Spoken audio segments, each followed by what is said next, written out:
Bien, Martín, estamos nuevamente en comunicación telefónica en la mañana de Atlantis, este último programa de contacto inicial de esta edición 2021 con el diputado Rodolfo Schwartz. ¿Cómo te va? Buen día. Walter Mespulet y Martín Sánchez te saludan. ¿Cómo estás?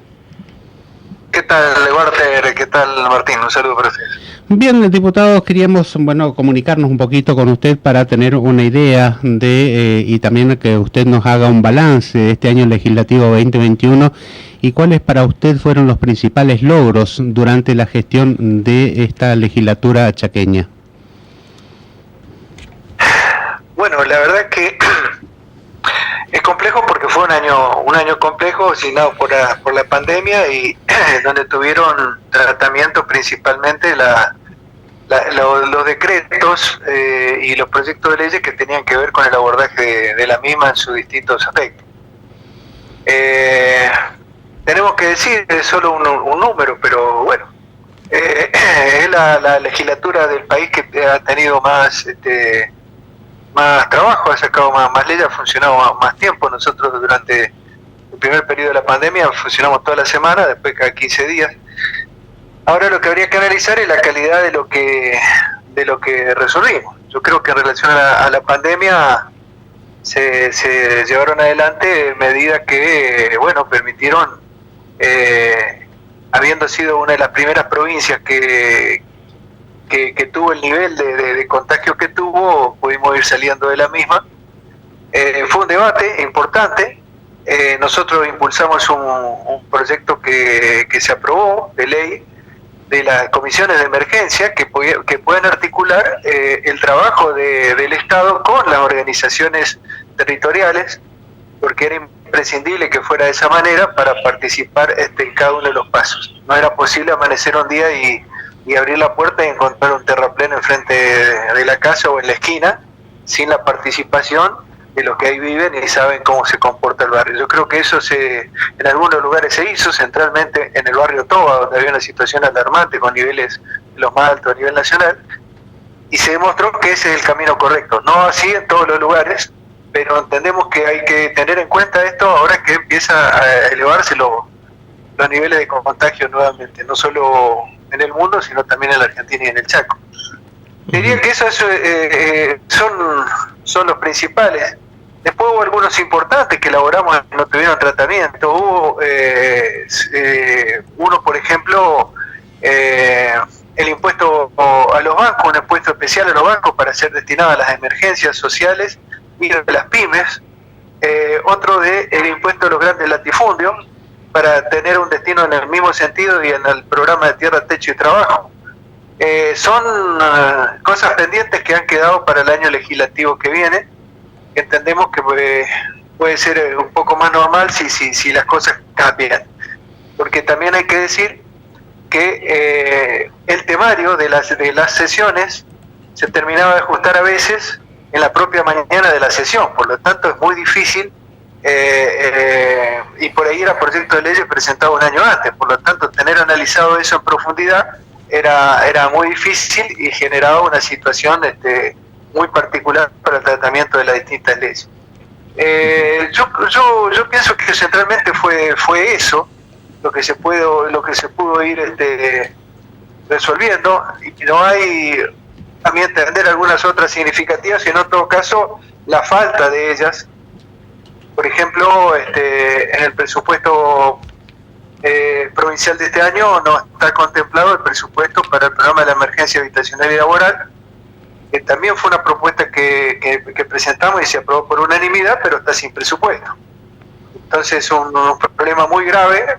Tenemos la mitad de la población de gran resistencia en niveles de ocupación territorial irregulares y viviendo en condiciones muy difíciles.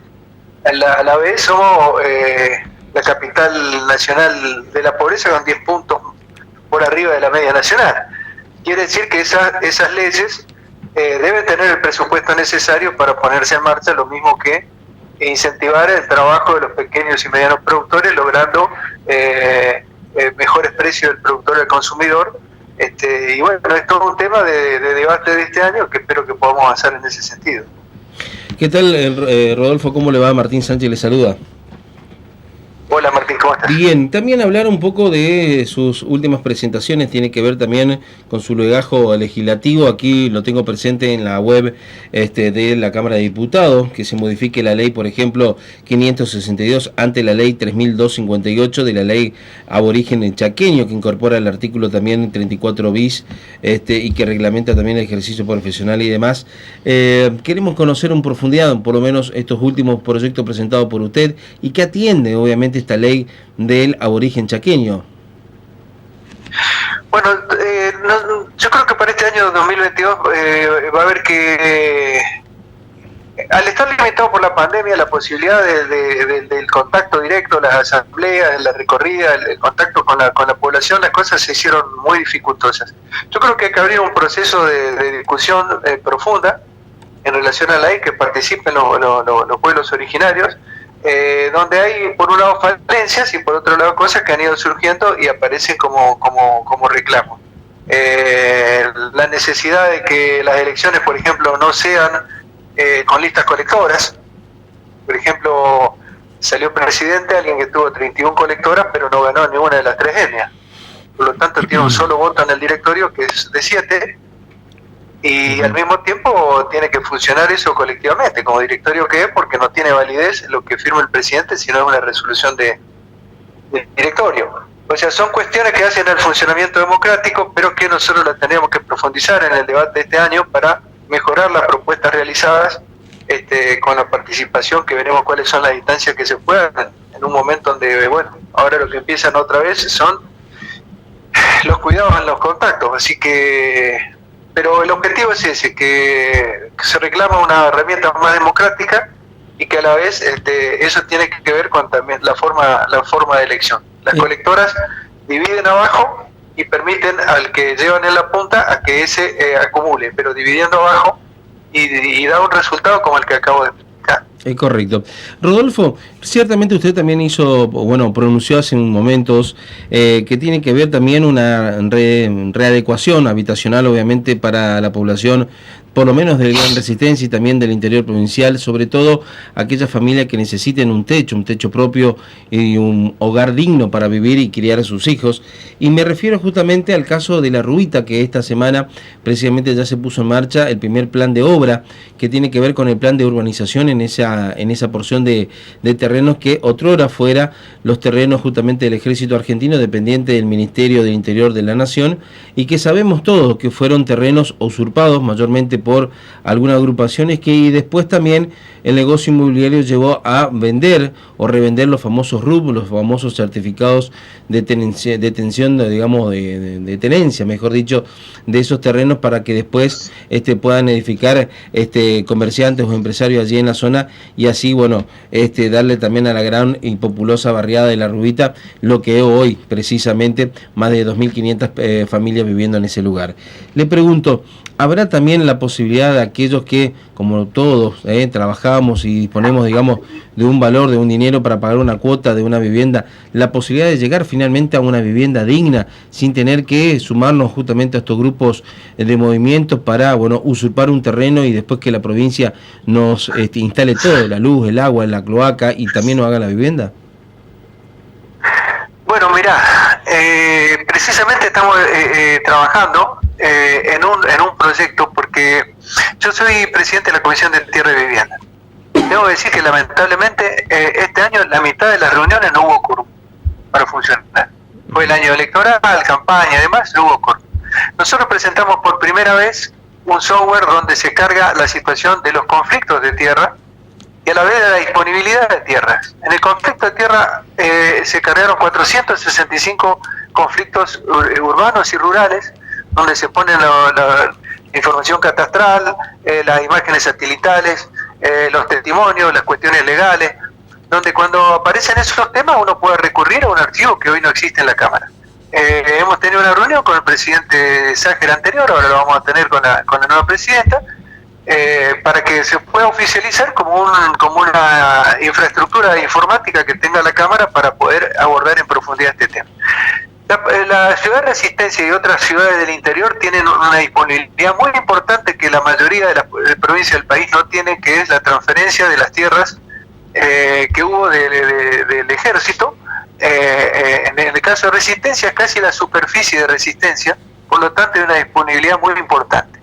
Lo que no hay es una articulación, a mi entender, de los distintos organismos que tienen que ver con la ocupación del espacio territorial. Por ejemplo, la Secretaría Territorial y Ambiente y las otras áreas. Por ejemplo, hay cosas que se han hecho y la Cámara de Diputados y la Comisión de Tierra no tiene conocimiento. El proyecto sobre las nuevas tierras que acabo de decir que fueron transferidas a la provincia tampoco se tiene conocimiento, ni público, ni los distintos organismos del Estado. Y la Ley de Emergencia Habitacional y Laboral generó una instancia de una unidad ejecutora de coordinación de los distintos ministerios y secretarías para abordar en forma colectiva. Eso es muy difícil. Cada organismo es como si fuera un feudo y lo quiere manejar a su manera y sacarse la foto solo. Bueno, vamos a seguir batallando en ese sentido porque es imprescindible la articulación. Hay organismos, por ejemplo, vinculados a la tierra, hay otros organismos que proveen materiales, otros proveen herramientas, y todo se hace atomizado y no se puede potenciar proyectos que realmente den respuesta. Yo creo que lo que vos decís es importantísimo, porque no es solo los sectores que no tienen hoy donde vivir y están en las condiciones más precarias, sino sobre todo los sectores jóvenes, inclusive los que tienen trabajo, a los cuales se les hace imposible acceder a un terreno donde atrás del IFE, por ejemplo, está 2 millones de pesos. Entonces eso para empezar a hablar. Quiere decir que tenemos disponibilidad de tierras, tenemos bancos de tierra y tiene que haber políticas públicas discutidas con todas las áreas en forma democrática que conozca la población y participar de alguna manera los distintos sectores que tienen que ver con estas necesidades para tener programas que den respuesta a lo que vos decís. Es un problema muy grave. Hay más de 380 asentamientos en el Gran Resistencia, casi la mitad de la población. Hay una diferencia entre usurpación y ocupación. Usurpación es con violencia, es en la clandestinidad y es con engaño, así está tipificado. Y ocupación en muchos casos son familias que ya no pueden vivir más los hijos con los padres y tienen que buscar en algún lugar, además del éxodo rural que tiene que ver por falta de política de arraigo en el campo. Así que hay que verlo integralmente, creo que no se está haciendo eso así.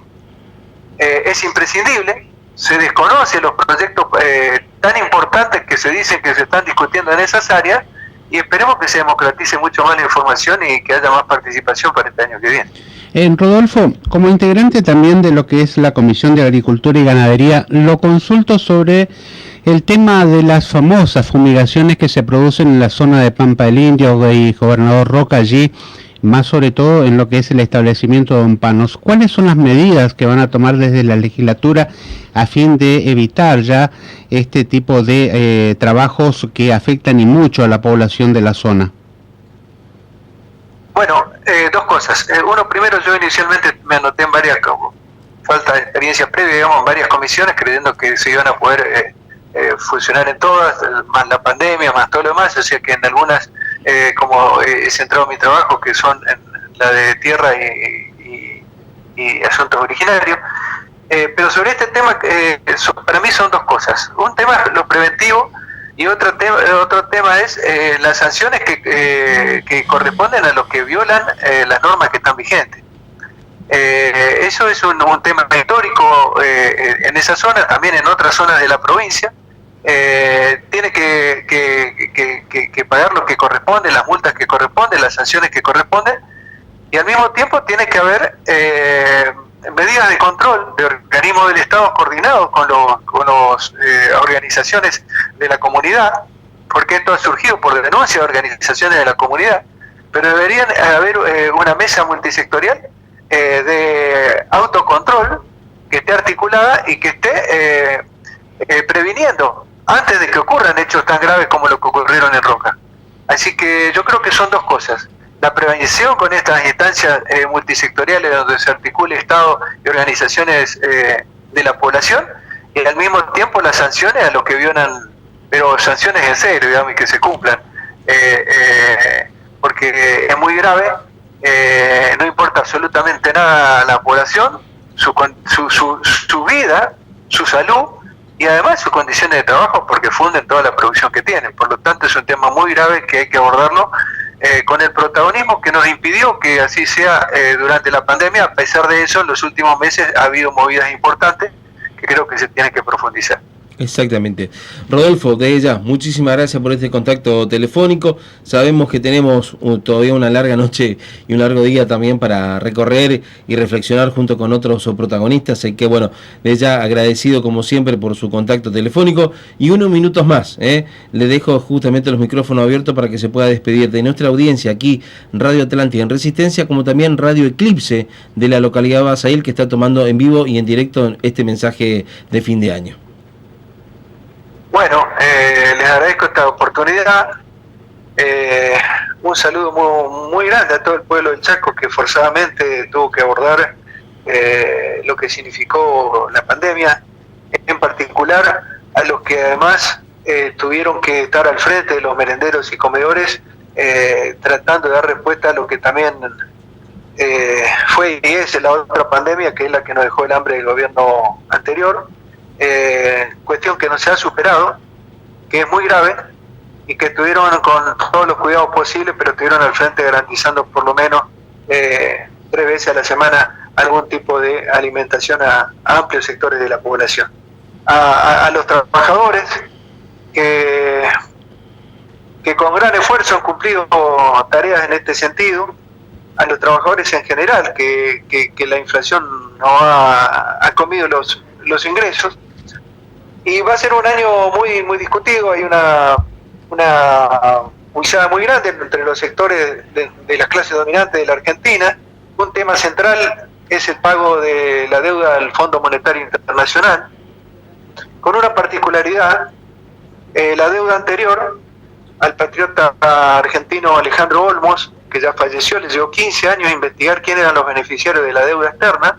Hay un informe que se presentó al Senado y a la Cámara de Diputados que no fue tratado hace muchos años, pero ahora ha ocurrido un hecho absolutamente significativo. El presidente, que fue beneficiado con la violación de las propias normas del Fondo Monetario, que ellos mismos lo reconocen, para que gane las elecciones, apoyado principalmente por Trump, que forzó esa decisión del Fondo Monetario, reconoce, suelto de cuerpo, que los 44.000 millones de dólares se lo dio a los bancos. No hace falta hacer una investigación, lo dice el propio presidente. Y ahora quieren que lo devolvamos todos los argentinos sobre la base del esfuerzo del pueblo que viene de esta situación. Es absolutamente injusto, hay que suspender ese pago, investigar quiénes son los beneficiarios, que la paguen ellos, y los que violaron todas estas normas cometiendo estos hechos tienen que ir presos. Acá se acaba de pagar 1.900 millones de dólares, que es el presupuesto de lo que corresponde a los aspectos sociales de atención de la población. No vamos a poder salir de la situación y promover el desarrollo nacional autónomo de las pymes, de la industria nacional, si no tomamos una decisión soberana en relación a esto, que es una estafa.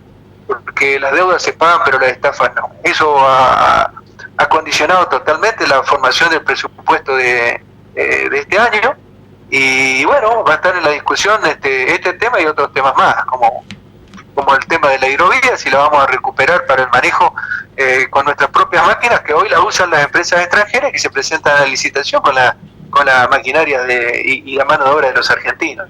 Creo que son temas fundamentales para manejar la soberanía de nuestros ríos, nuestros puertos, donde pasa y se va en 1/3 de la producción, que significaría algo así como 10.000 millones de dólares.